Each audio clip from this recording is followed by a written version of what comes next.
ہم گھر میں بیٹھی بہن بیٹی پر نظر رکھ کر کیا کریں گے؟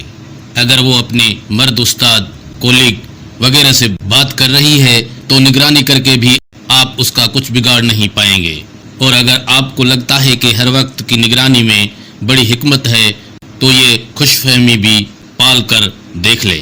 آپ اپنی پاورز کا مظاہرہ کر کے اگلے کا نمبر بلاک تو کر لیں گے، لیکن یاد رکھیں اتنے چور راستے ہیں کہ آپ انگلی پر نہیں گن سکتے۔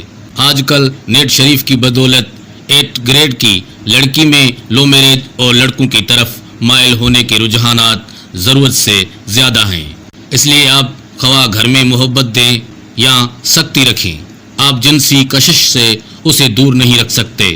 یہ مت سوچیں ڈپریسڈ احساس کمتری کا شکار گھریلو حالات سے تنگ لڑکیاں ہی گھر سے بھاگتی ہیں، بلکہ صنف مخالف کی کشش سے پاگل ہوتی ہر وہ لڑکی بھی گھر سے بھاگنے پر مجبور ہو جاتی ہے جسے گھر میں ہتھیلی کا چھالا بنا کر رکھا جا رہا ہو۔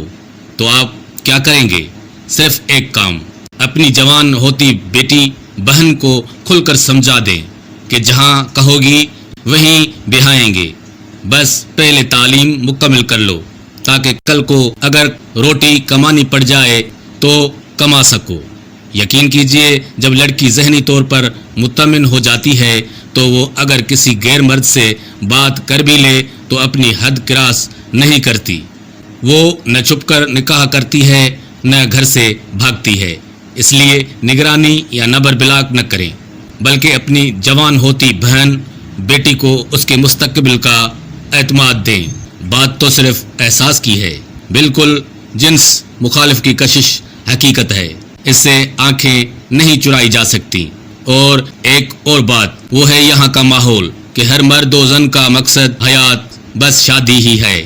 والدین کو چاہیے کہ بچوں کو سمجھائیں کہ سب سے اہم انسان کا کیریئر ہے، فوکس کیریئر پر کریں، اور شادی کے معاملے میں ماں باپ کو چاہیے کہ بچوں کی پسند ناپسند کو ضرور اہمیت دیں۔ قیدی جسمانی ہو یا سوچ کا، دونوں میں شدت بہت زیادہ پائی جاتی ہے، بس رہائی ملنے کی دیر ہوتی ہے، پھر وہ کر جاتا ہے کہ انسان کے تصور میں بھی نہیں ہوتا۔